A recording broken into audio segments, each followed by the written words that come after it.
Hey, how's it going? Luke here again. I am in my car, in the middle of the woods, and it's raining, so hopefully you can hear me.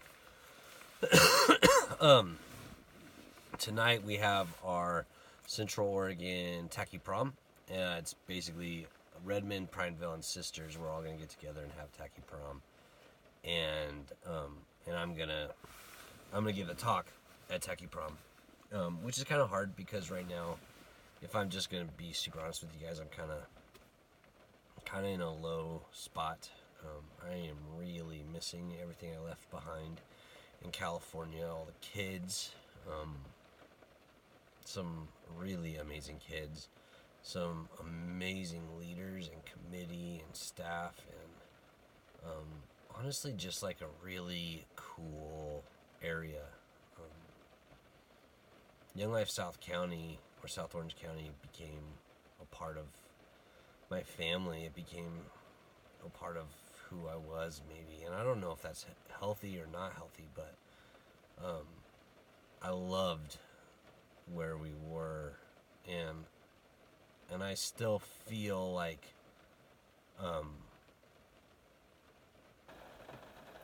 God called us out here.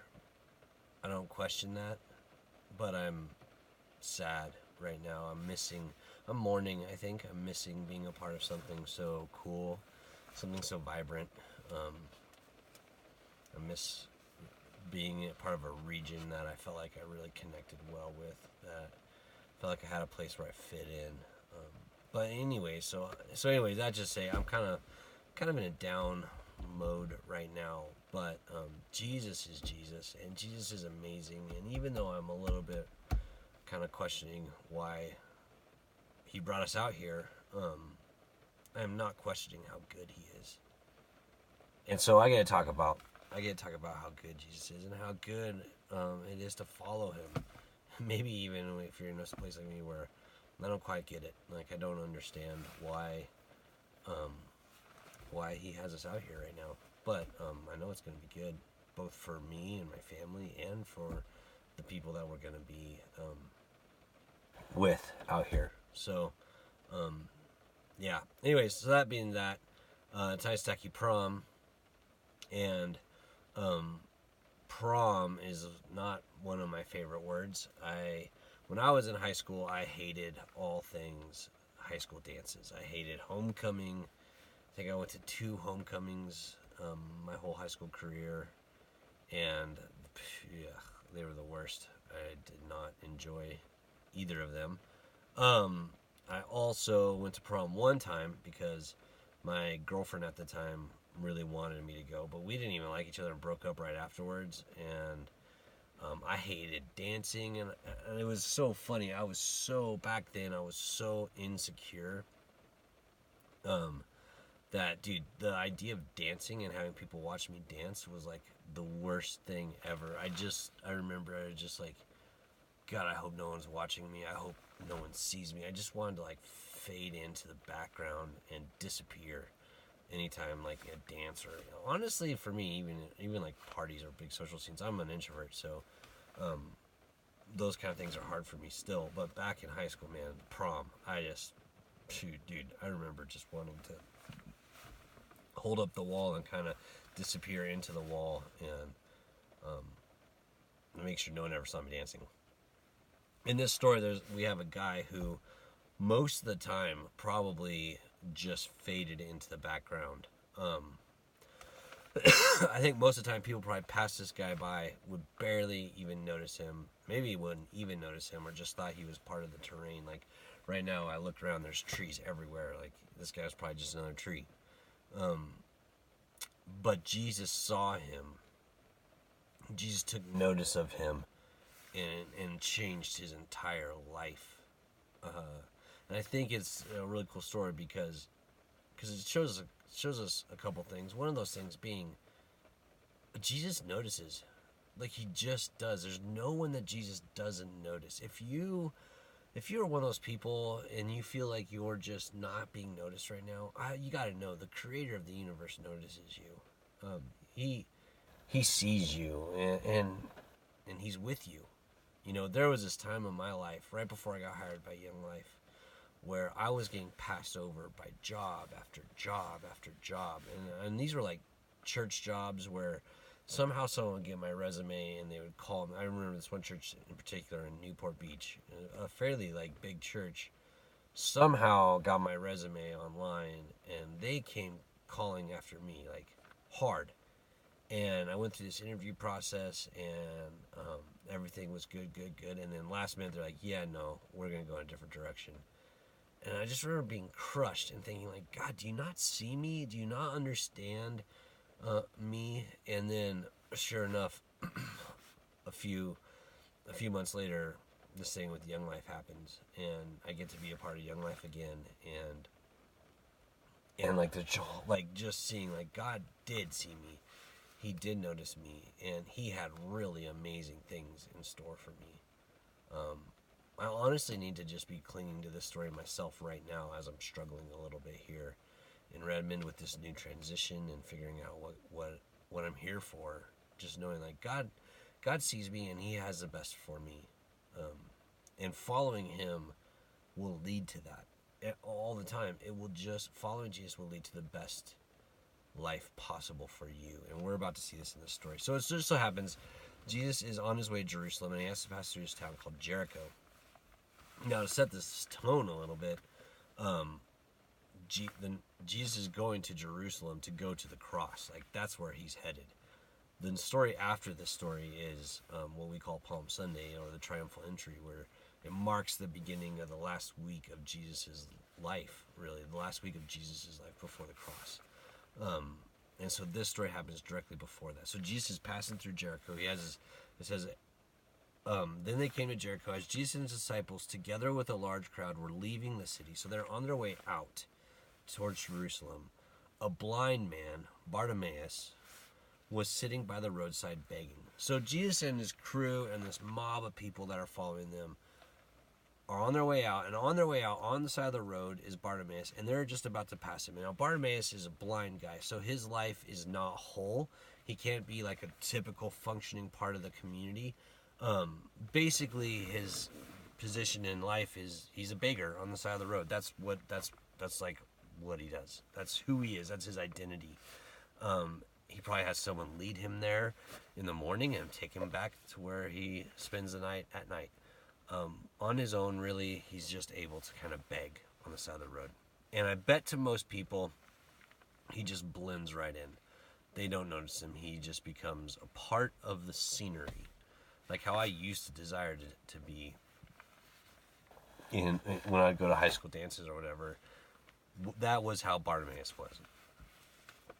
He also probably got to where he was really good at listening to who was coming and could tell when it might be someone that might have extra money. Maybe he could tell when it was a crowd, and by the sound of it, like, oh, there's like life. Like that guy has a bunch of camels. That's a nice camel. That's a healthy donkey this guy's riding on. I bet he has some money, and he would be able to like, hey, like speak up and know when to like to like waste his energy trying to get some change or money or whatever. But regardless of that, he starts to hear something. He hears a commotion. It says, when he heard that it was Jesus of Nazareth, he began to shout. Now, Jesus, by this time, was getting this huge reputation. Because whenever Jesus would come around, crazy stuff would happen. When Jesus came into a town, or when Jesus came into a community, Jesus-y things would start to happen. And when I say Jesus-y things, I do not mean people started going to church. And I do not mean people started, like, reading their Bible. I don't mean people stopped cussing or people started whatever. That is not at all what I mean. Jesus-y things are wrong things being made right. Real life being made, like, to just sprout up wherever. I mean, Jesus would come to town and he would touch sick people and they'd be made well. He would touch, like as we're about to see, blind people would begin to see, deaf people could hear, dead people came back to life, and people just felt life kind of inside of them because that's what Jesus did. He just restored life. He brought life with him wherever he went. And so so this guy Bartimaeus had heard, as people were passing by, maybe he could hear them talking about this guy Jesus. There's word in the air, and he hears that it's Jesus, and he starts to shout, "Jesus, son of David, have mercy on me."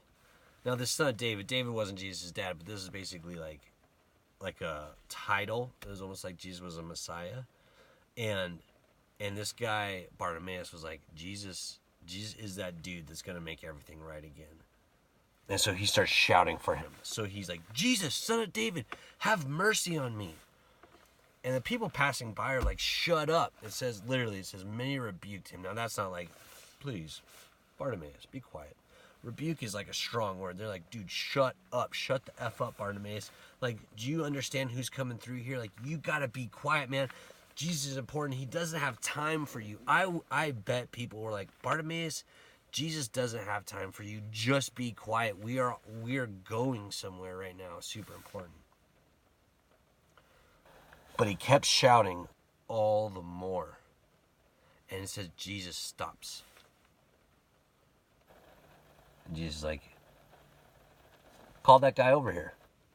So I love what Jesus does here. He tells the very people that were telling Bartimaeus to be quiet, the very people that would be like, "Shut up, Bartimaeus. Jesus doesn't care about you." He asked those people, "Hey, why don't you bring him over here? Bring Bartimaeus over here. I want to spend some time with him."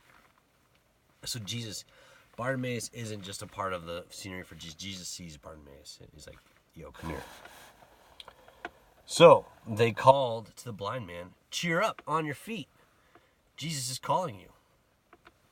I don't know if this is like, dude, it's your lucky day, come on, or if they're like being sarcastic. I don't know their tone, but they go and get Bartimaeus, and they like, it's not just like, "Yo, come here," from a distance, and Bartimaeus like gets up on his own and walks over. Like, they had to go.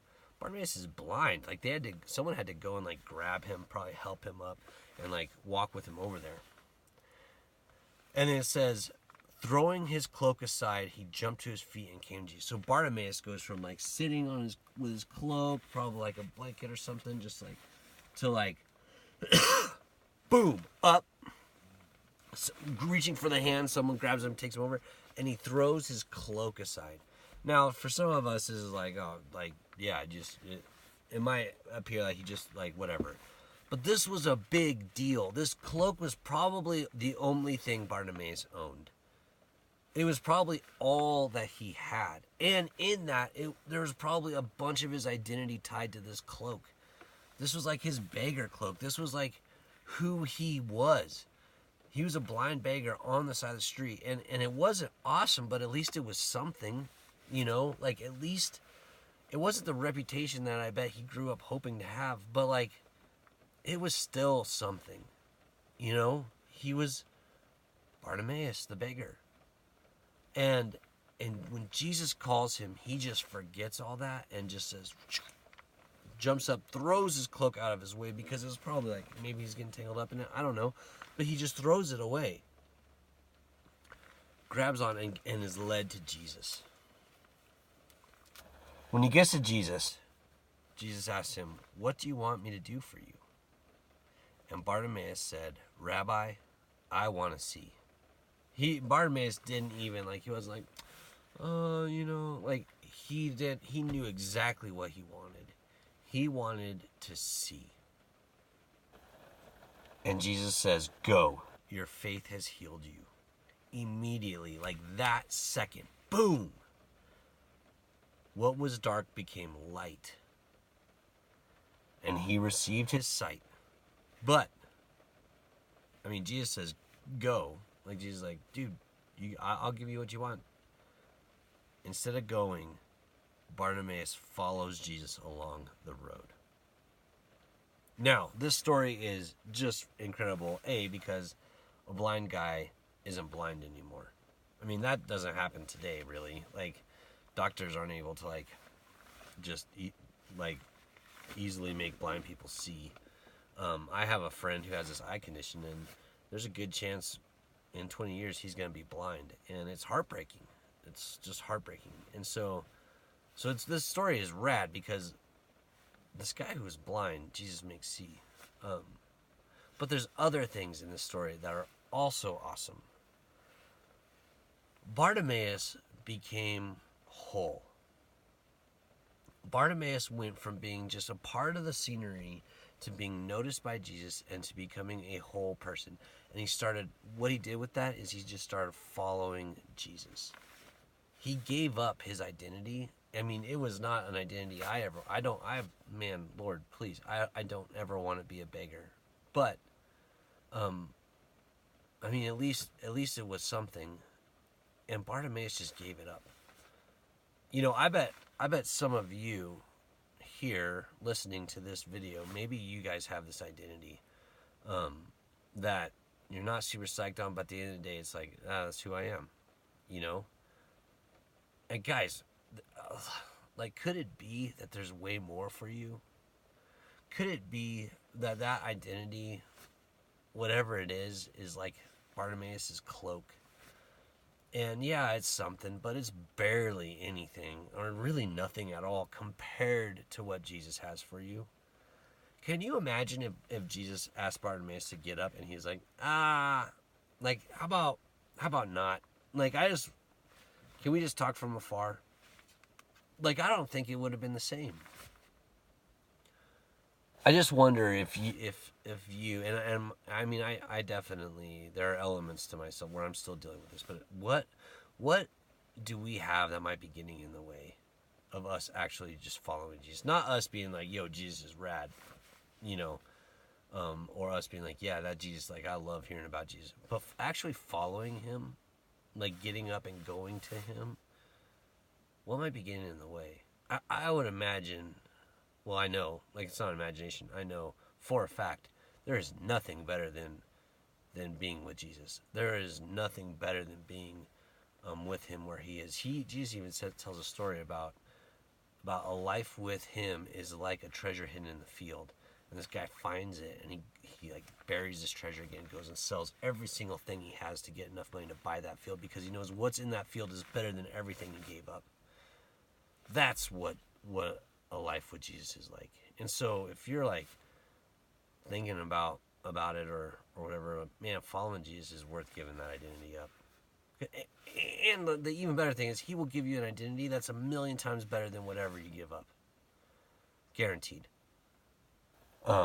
So I just wonder, what's an identity that you're maybe was holding you up, or something that's holding you up? What is there something else that maybe you need to leave behind? Like is there just something else that maybe you need to leave behind? Also, when you get to Jesus, like, what do you want from Jesus? I mean, some of us maybe don't think about that often enough. What do we want from Jesus? Jesus wants to give us true and real and whole life. And I know, man, that's what I want so bad. But maybe there's something else. What do you want from Jesus? And lastly, man, if you are like me and you ever struggle with the idea that no one notices you, or you're in a hard time right now and you're like, what? Man, I'm just kind of lost, just here, without purpose, without a reason. No one notices me. Oh, that could not be more untrue. Jesus definitely notices you. Jesus is right there. And the same thing he says to Bartimaeus. He's saying he's just asking you to get to him. He wants you to be with him. He wants you to experience life with him. No matter who you are or what your situation is. He really, really does. And it's in that we get to begin to experience real life. It's in following Jesus where Bartimaeus begins to see. I mean, I can't imagine what it was like for him. He went from pitch black to boom, light. And then that light, the shapes began to form. And then, oh my word, I can see. It happens that way spiritually for us. And I wouldn't even say that there's not this spiritual, physical disconnect. it's just life. It happens like that in life with us. When we begin to follow Jesus, dark things become light, and we begin to see where we couldn't see before, and we begin to notice goodness maybe where we didn't notice goodness before. You guys, following Jesus is not about religion or, golly, it's for sure, following Jesus is not about like doing or saying or not doing or not saying or whatever. Like, following Jesus is about being with the creator of the universe, being with the person who loves you and knows you more than you'll ever know or understand, and just allowing his love to invade your life. I mean, yeah, there's parts of it where we end up having to give stuff up, but like Bartimaeus' cloak, that's a no-brainer, man. Like, it is a no-brainer. The invitation from Jesus stands all the time, and it is always, follow me. Will you follow me? Will you let me love you? Will you let me call you by name? Will you let me comfort you? Will you let me heal you? Will you let me touch those sad parts of your life and bring healing? Will you let me love the parts of you that you try to hide from everyone else? Will you let me be with you? Will you let me change your life? That's awesome, guys. And there is nothing better than that. So, my prayer for you tonight, or today, or whenever you're watching this video, is that like Bartimaeus, you will gladly jump up when Jesus calls, because what he has for you is infinitely better than whatever he's asking you to leave behind. I promise. All right. Hope you guys are having a great day or week or whatever. And if you think about it, you can send a prayer my way. I can for sure need it. Or I do for sure need it. Yeah. All right. Talk to you later. Bye.